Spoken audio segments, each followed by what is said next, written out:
Hello बच्चों, इससे पहले हमने आपको केमिस्ट्री का फर्स्ट चैप्टर पढ़ा दिया है। अब हम 11वीं की केमिस्ट्री का सेकंड चैप्टर स्टार्ट करते हैं, जिसका नाम है परमाणु की संरचना, स्ट्रक्चर ऑफ एटम। इस चैप्टर में स्ट्रक्चर ऑफ एटम को पढ़ने से पहले इसमें कुछ पॉइंट आएंगे जो आपको पढ़ने हैं। हम इसमें आज आपको पढ़ाएंगे कैथोड किरणें और एनोड किरणें। हम आपको आज इनके बारे में जानकारी देंगे कि कैथोड किरणें किसे बोलते हैं, एनोड किरणें किसे बोलते हैं और कैसे इलेक्ट्रॉन प्रोटॉन की डिस्कवरी हुई थी। इससे आप पहले थोड़ा समझ लो कि प्रारंभ में परमाणु का जो मॉडल दिया था वो डाल्टन ने दिया था। उन्होंने एक बात कही थी कि द्रव्य या मैटर अविभाज्य जो और छोटे पार्ट में नहीं टूट सकते हैं, परमाणुओं से मिलकर बना है। इसको आप ऐसे समझ लो कि आपके पास एक ईंट का टुकड़ा है, ये पूरी मान लो आपके पास एक ईंट है। हमने कहा इसके पहले 2 हिस्से करो, आपने 2 हिस्से कर दिए, फिर 4 करो, आपने 4 कर दिए, फिर 8 करो, 8 कर दिए, 16 करो, 16 कर दिए। ऐसे करते करते करते आप एक काल्पनिक लास्ट में एक ऐसे पार्ट के पास पहुंच जाएंगे जिसे आप और छोटे हिस्सों में नहीं तोड़ सकते हैं। उसका नाम दिया था एटम। लेकिन अब आप सब बच्चे जानते हैं कि आज एटम के अंदर से आज हम इलेक्ट्रॉन बाहर निकल सकते हैं। तो ये बात डाल्टन की अब आकर फेल हो गई थी। तो फिर डाल्टन का मॉडल ये भी नहीं समझा पाया था कि समभारिक क्या है, समस्थानिक क्या है, तो उसमें थोड़ी सी कमियां रह गई थी। उसके बाद मॉडल आया था जे थॉमसन का, उसके बाद रदरफोर्ड का मॉडल आया था, फिर आया था आपका नील बोर्स का, उसके बाद क्वांटम स्टार्ट हो जाएगी। तो हम पहले आपको पढ़ाते हैं बेसिक से कि इलेक्ट्रॉन की डिस्कवरी कैसे हुई थी। ठीक है भाई, तो स्टार्ट करते हैं कैथोड किरणें से। पहले आप समझो कि कैथोड रे ट्यूब क्या होती है, कैथोड किरण नलिकाएं क्या होती है। कुछ हार्ड नहीं है, बहुत सिंपल है, आप ध्यान से समझना। क्या है कैथोड किरण नलिका? कांच की बनी होती है। किसकी बनी होती है भाई? कांच की बनी होती है, जिसमें धातु के 2 पतले टुकड़े लगे होते हैं, जिन्हें क्या बोलते हैं? इलेक्ट्रोड कहते हैं। ठीक है भाई। उसके बाद ये आंशिक रूप से, देखो भाई, कंप्लीट नहीं है, आंशिक रूप से निर्वातित। जिन बच्चों को नहीं पता है कि निर्वात किन्हें बोलते हैं, निर्वात का मतलब ऐसा होता है जहां पर कोई भी गैस नहीं होती है, वैक्यूम बोलते हैं इंग्लिश में। तो वहां पर हमने क्या काम किया था, ये आंशिक रूप से निर्वातित मतलब उनके अंदर बहुत कम मात्रा में गैस होगी, निर्वातित नलिकाएं होती है। आप इसके स्ट्रक्चर देख लेना सब बच्चे। ये हमारे पास है भाई, ये वाली है, बहुत ध्यान समझेंगे। हमारे पास ये कांच की एक ट्यूब हो जाएगी, ये वाली, ठीक है। ये मेटल के इलेक्ट्रोड हो जाएंगे, क्लियर है, ये लिखा है इलेक्ट्रोड। अभी हमारे पास बैटरी है, बैटरी का वो टर्मिनल जिस पर माइनस चार्ज होता है उसको बोलते हैं कैथोड। तो जिस टर्मिनल से ये अटैच होगा उसको हम बोलते हैं कैथोड, ये कैथोड हो जाएगी। प्लस वाले से अटैच को बोलते हैं एनोड। अब यहाँ पर एक लगा होता है ये पंप, ये क्या करता है? निर्वात पंप, मतलब इसके अंदर जो गैसें भरी होंगी उनको ये बाहर निकाल देता है, उसको बोलते हैं टू वैक्यूम पंप या बोलते हैं निर्वात पंप। ठीक है। ये हमारे पास बैटरी होती है जो इसमें हाई वोल्टेज जनरेट करेगी। ये आपकी हो गई है कैथोड किरण नलिकाएं। तो सब बच्चे इसको देख लो, इसका स्क्रीनशॉट ले लो। अब पढ़ते हैं किसके बारे में भाई? कैथोड रे के बारे में। उस समय बहुत सारे साइंटिस्ट एक्सपेरिमेंट कर रहे थे और खासकर योगदान रहा फैराडे का। उन्होंने क्या देखा फैराडे ने कि जब 2 इलेक्ट्रोड बोलते हैं मेटल के टुकड़े, धातु के 2 टुकड़े जो बैटरी के अलग अलग जुड़े होते हैं टर्मिनल से, जब उनमें करंट प्रवाहित करते हैं तो एक इलेक्ट्रोड मोटी हो जाती है और एक इलेक्ट्रोड पतली हो जाती है। तो वहाँ पर भी कुछ चार्ज, कुछ मास का डिस्ट्रीब्यूशन हो रहा था। तो वहाँ से दिमाग में साइंटिस्टों के कुछ ये चल रहा था, हाँ भाई कुछ चीज़ निकलती है और दूसरे इलेक्ट्रोड पर जाकर पहुँच जाती है। अब कैथोड किरणें क्या है, ध्यान से बच्चे समझना। देखो, जब इलेक्ट्रोडों पर, किस पर भाई? इलेक्ट्रोडों पर। अब ये इलेक्ट्रोड है क्या, आप सब बच्चे जानते हैं, उच्च वोल्ट था, हाई वोल्टेज, और लगभग 10,000 वोल्टता लागू की गई, तब नलिका में कणों की धारा, क्या भाई, कणों की धारा कैथोड से एनोड की ओर, कैथोड से एनोड की ओर, मतलब माइनस टर्मिनल से प्लस की ओर प्रवाहित हो गई, जिन्हें कैथोड किरण कहते हैं। अब ये एक्सपेरिमेंट कैसे हुआ था उसका आप सब बच्चे जरा डायग्राम देख लेंगे। हमारे पास ये इसका डायग्राम है भाई, बहुत ध्यान से बच्चे समझेंगे, ज़्यादा हार्ड नहीं है, बहुत सिंपल है। देखो ये हमारे पास कैथोड, ये वाली कैथोड है, और हमारे पास ये एनोड है। ये बैटरी है जो कितनी वोल्टेज जनरेट कर सकती है, तो यहाँ पर साफ साफ दिख रहा है 10,000 वोल्टेज जनरेट कर सकती है। जब इस पर हमने 10,000 वोल्टेज अप्लाई की तो यहाँ से क्या हुआ है, कुछ पार्टिकल निकलकर इस साइड चले गए। अब आपका क्वेश्चन ये होगा, सर कैसे पता चला कि यहाँ पर कोई पार्टिकल पहुँचते हैं? तो हम क्या करते हैं, हमने क्या काम किया है, यहाँ पर जो एनोड है इसको हमने यहाँ पर बीच बीच में छोटे छोटे छिद्र कर दिए थे, इसको बोलते हैं परफोरेटेड एनोड। अब क्या हुआ, यहाँ पर हमने लगा दिया एक पर्दा, जिंक सल्फाइड का पर्दा होता है। उसकी खास बात क्या होती है, जब ये पार्टिकल इस वाले छिद्र से गुजरते हैं और यहाँ पर टकराते हैं तो वहाँ पर क्या होता है, आपके पास स्फुरदीप्ति पैदा होती है, या हम बोल सकते हैं सिंपल भाषा में चमक पैदा होती है।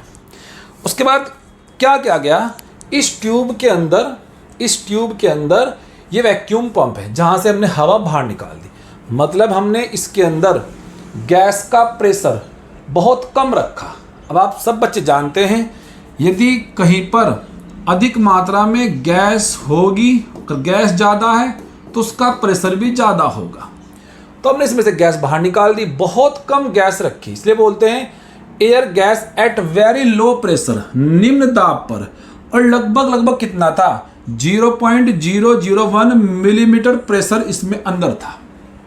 तो यहाँ पर क्या हुआ है, आपने हाई वोल्टेज जनरेट की, यहाँ से क्या हुआ है, किरण पार्टिकल निकले और सीधा इसके पास पहुँचते हैं, यहाँ पर छिद्र थे वो इनसे गुजरे, यहाँ पर चमक पैदा हो गई। हम समझ गए कि कोई पार्टिकल कैथोड से निकल रहा है, इसी को नाम दिया कैथोड रेज, इसी को नाम दिया है कैथोड रेज।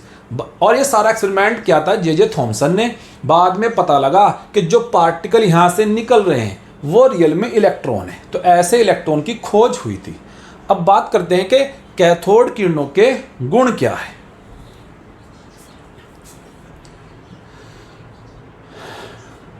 ये आपका हेडिंग है भाई, इसमें कुछ पॉइंट आपको समझने पड़ेंगे, ठीक है।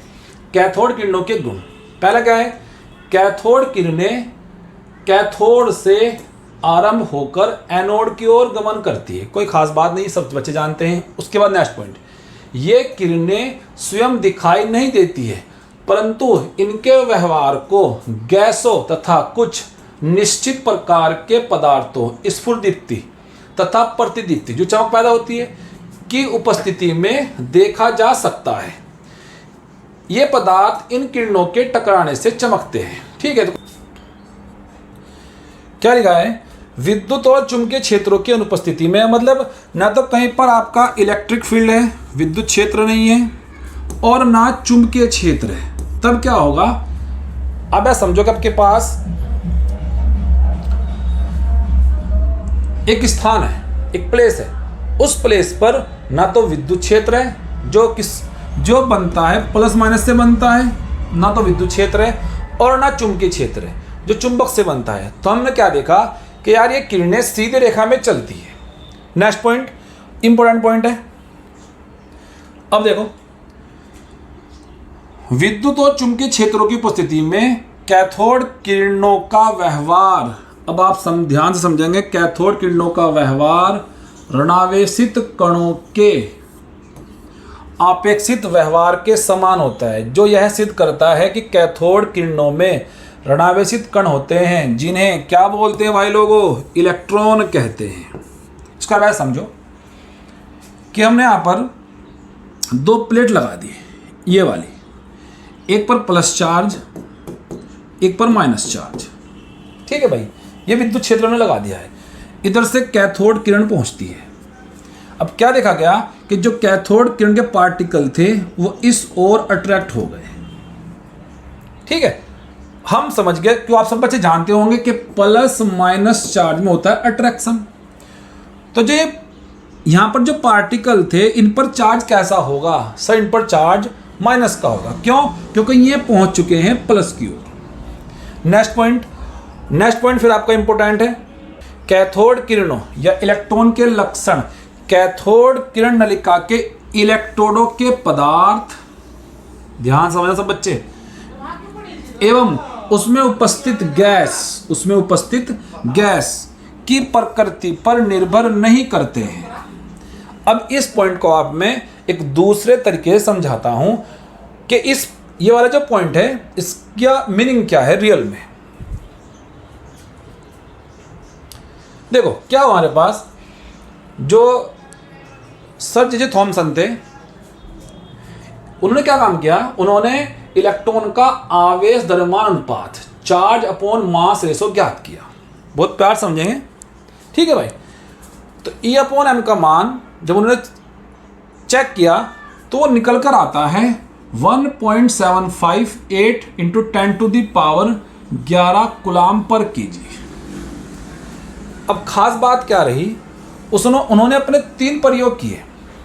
पहली आपके पास कैथोड किरण नलिका है ये वाली, सेकंड ये वाली, थर्ड ये वाली। अब उन्होंने पहले यहाँ पर इलेक्ट्रोड लिया कॉपर का, ठीक है भाई। यहाँ पर किसके इलेक्ट्रोड हैं? ये कॉपर के इलेक्ट्रोड थे, और इसमें उन्होंने गैस भर दी हाइड्रोजन। दूसरा उन्होंने लिया यहाँ पर इलेक्ट्रोड लिया प्लेटिनम के। ये किसके इलेक्ट्रोड है भाई? ये प्लेटिनम के इलेक्ट्रोड है, और गैस फिल कर दी हीलियम। यहां पर उन्होंने इलेक्ट्रोड लिया आयरन के और गैस फिल कर दी नियोन। अब क्या चेक करता है कि फर्स्ट में, सेकंड में, थर्ड में, तीनों प्रयोग के अंदर E अपॉन M का मान सेम रहा, इसमें कोई भी बदलाव नहीं हुआ है। E अपॉन M का मान 1.758 इंटू 10⁻11, तीनों में एक समान रहा। तो इससे क्या पता चलता है कि जो कैथोड किरणें पैदा हो रही हैं उन्हें इलेक्ट्रोड, जो यहाँ पर आपने इलेक्ट्रोड इस्तेमाल किया है, और गैस से कोई मतलब नहीं है। तो हम बोल सकते हैं कि इलेक्ट्रॉन एक फंडामेंटल पार्टिकल है जो प्रकृति में हर द्रव्य के अंदर मिलेगा। क्लियर? ठीक है, ओके। अब उसके बाद क्या हुआ हमारे पास, इलेक्ट्रॉन पर आवेश जो निकाला, विधि आपको याद करने, हमारे पास उस जो मेथड था वो था तेल बूंद प्रयोग, ऑयल ड्रॉप एक्सपेरिमेंट। किसने किया था? ये किया था मिलिकन ने। आपको याद रखना पड़ेगा ये कि इलेक्ट्रॉन पर आवेश किस एक्सपेरिमेंट से ज्ञात हुआ था। तो आप क्या याद रखेंगे? तेल बूंद प्रयोग से, ऑयल ड्रॉप एक्सपेरिमेंट से। किसने किया था? मिलिकन ने किया था। उसके बाद कितना आया था हमारे पास? इलेक्ट्रॉन पर आवेश 1.6 इंटू 10⁻⁻19 कूलाम, जितना आ गया था। कुछ बच्चे यहाँ पर माइनस लगा लो, कोई दिक्कत नहीं है। अब आपको पता है कि E अपॉन M का रेशो जो कोस्टेंट है वो कितना है? 1.7588 10⁻11 कूलाम पर केजी। ठीक है भाई, हमने यहाँ पर E का मान रखा, हमें इसका मान निकालना है, तो हमने यहाँ पर इसका मान रखा। तो यहाँ से इलेक्ट्रॉन का मास ज्ञात निकल कर आ गया था। ये इलेक्ट्रॉन का मास है, मास ऑफ इलेक्ट्रॉन आ गया था कितना? 9.1094 10⁻31 केजी। अब आप सोचो 2022 में इलेक्ट्रॉन का मास भी पता किया गया था। इतना खोज हो गई थी इलेक्ट्रॉन के बारे में। ये आपको बहुत इंपॉर्टेंट है। इलेक्ट्रॉन सभी परमाणुओं के फंडामेंटल पार्टिकल हैं या मूल घटक हैं। मैंने आपको क्या बताया था? फंडामेंटल पार्टिकल है। अब जब ये आपके एक्सपेरिमेंट चल रहे थे तभी हमारे पास डिस्कवरी होती है एनोड के बारे में थोड़ी सी। अब एनोड क्या था? एक साइंटिस्ट थे, नाम था उनका E गोल्डस्टीन। नाम था साइंटिस्ट का E गोल्डस्टीन। में क्या देखते हैं कि जिस समय कैथोड से किरणें पहुंचती है एनोड की ओर, भाई जिस पर माइनस चार्ज वो कैथोड होगा, जिस पर प्लस चार्ज वो एनोड होगा।